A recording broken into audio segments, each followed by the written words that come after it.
Chapter 14. The Lost Victory.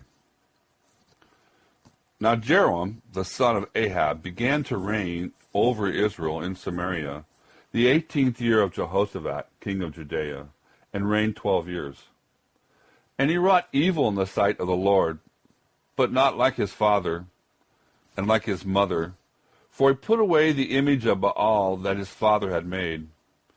Nevertheless, he cleaved unto the sins of Jeroboam, the son of Nebat, which made Israel to sin, and he departed not therefrom. The Mesa, king of Moab, was a sheepmaster, and rendered unto the king of Israel 100,000 lambs, and 100,000 rams with the wool. But it came to pass, when Ahab was dead, that the king of Moab rebelled against the king of Israel. And King Jeroboam went out of Samaria the same time and numbered all Israel. He went and sent to Jehoshaphat, the king of Judea, saying, The king of Moab hath rebelled against me. Wilt thou go with me against Moab to battle? And he said, I will go up. I am as thou art, my people as thy people, my horses as thy horses. And he said, Which way shall we go up? And he answered, The way through the wilderness of Edom. So the king of Israel went, and the king of Judea, and the king of Edom, and they fetched a compass of 7 days' journey. And there was no water for the host, and for the cattle that followed them. And the king of Israel said, Alas, that the Lord hath called these kings together to deliver them unto the hands of Moab. But Jehoshaphat said, Is there not a prophet of the Lord, that we may inquire of the Lord by him? And one of king of Israel's servants answered and said, Here is Elijah, the son of Shaphat, which poured water on the hands of Elijah. And Jehoshaphat said, The word of the Lord is with him. So the king of Israel and Jehoshaphat and the king of Edom went down to him. And Elijah said unto the king of Israel, What have I to do with thee? Get thee to the prophets of thy father, and to the prophets of thy mother. And the king of Israel said unto him, Nay, for the Lord hath called these kings together, to deliver them unto the hands of Moab.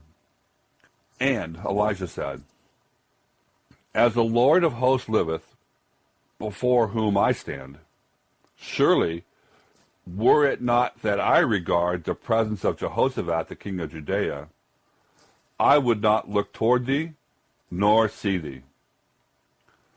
But now bring me a minstrel. And it came to pass, when the minstrel played, that the hand of the Lord came upon him. And he said, Thus saith the Lord, Make this valley full of ditches. For thus saith the Lord, Ye shall not see wind, and neither shall ye see rain, yet that valley shall be filled with water, that ye may drink, both ye and your cattle and your beasts. But this is a light thing in the sight of the Lord. He will deliver the Moabites also unto your hand. And ye shall smite every fenced city, and every choice city, and shall fell every good tree, and stop all wells of water, and mar every good piece of land with stones. And it came to pass in the morning, when the meat offering was offered, that behold, there came water by the way of Edom, and the country was filled with water. And when all the Moabites heard the kings were come up to fight against them, they gathered, that all were able to put on armor, and upward, and stood on the border. And they rose up early in the morning, and the sun shone upon the water. And the Moabites saw the water on the other side as red as blood. And they said, This is blood. The kings are surely slain. And they have smitten one another. Now, therefore, Moab, to the spoil. And when they came up to the camp of Israel, the Israelites rose up and smote the Moabites, so that they fled before them.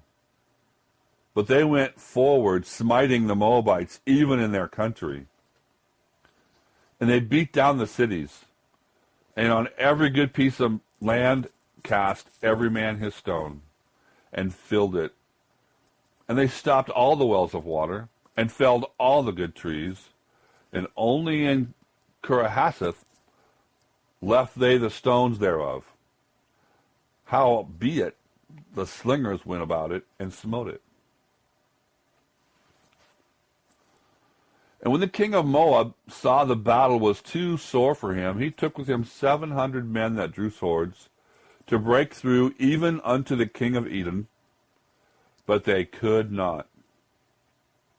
Then he took his eldest son, that should have reigned in his stead, and offered him for a burnt offering upon the wall.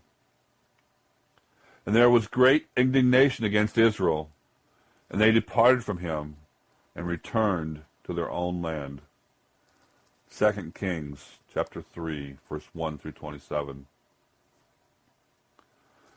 The death of King Ahab led to the revolt of Moab.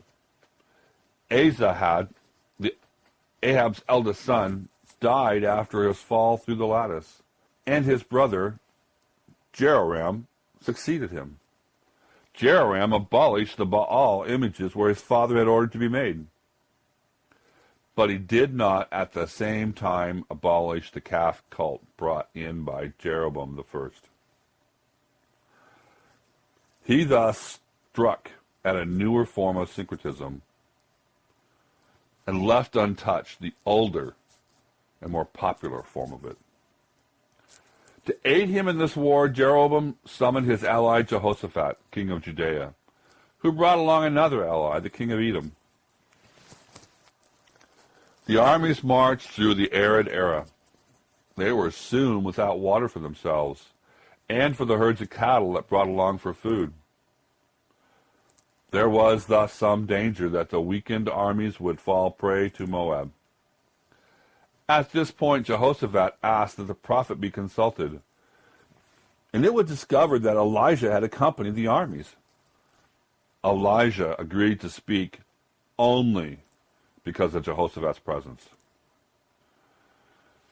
Now, in normal warfare, no systematic destruction was permitted, as Deuteronomy chapter 20, verse 19 through 20 makes very clear. Here, Elisha demands it, indicating that Moab is under God's ban. God would also provide water, and all the dry pools were suddenly filled, apparently a result of storm at higher elevation in the mountains. I myself have seen water suddenly appear on a clear day in a mountain country.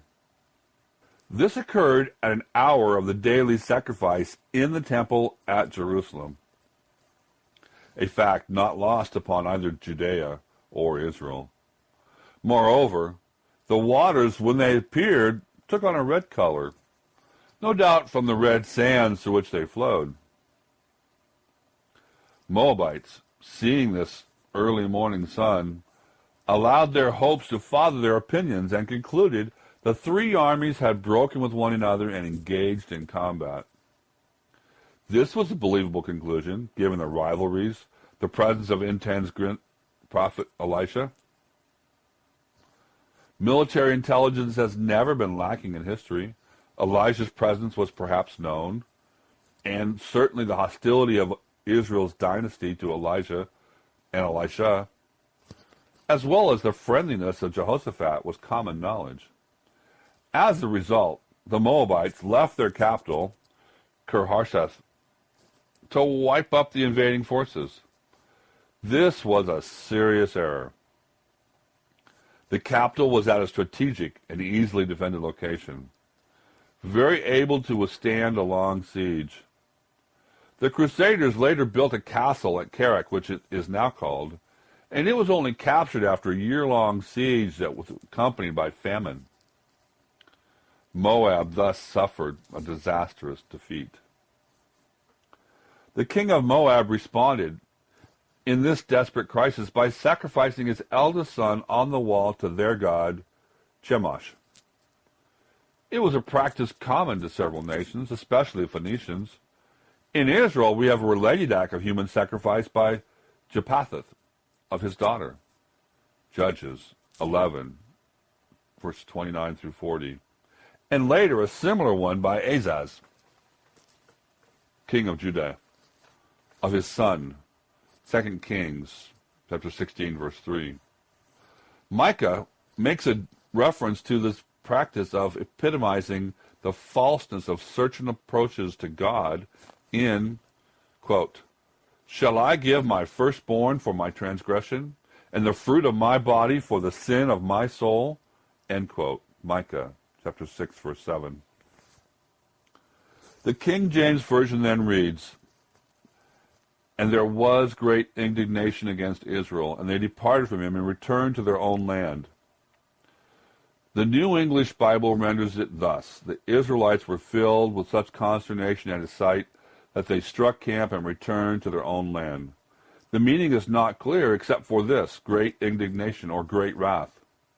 According to C.J. Ball, it is a phrase which, quote, "always denotes a visitation of divine wrath," comparing also 2 Chronicles chapter 18, verse 10, chapter 24, verse 18, end quote. Quote, "And he believed that with the sacrifice, the Moabites attacked and threw back the invaders," end quote. What are we to conclude? With the persevering and prospering favor of God was manifested by the coming of the waters at the time of the morning sacrifice. See 1 Kings chapter 18, verse 36. Moab was placed under ban to be destroyed. Now the victory over Moab is abandoned. Given the syncretic mentality of Israel, it is more than likely and almost certain that this act of human sacrifice had a profound effect upon them. An equal, if not greater effect than God's providential miracles on their behalf. When and where we are more afraid of man than of the Lord, and more awed by the acts of man than the act of God, then and there we incur God's wrath and indignation. Men readily believe in the efficacy and the power of man's acts. Man's acts are deliberately public. Human sacrifice was made, not in an inner temple or an altar, but on the walls before an invading army. Men work before an audience, while the Lord works in terms of his own secret counsel and way. Israel lost a victory handed to it by the Lord because Israel believed more in the powers of man's acts than the power of God. Men today still lose victories given to them by the Lord because they move in the fear of man.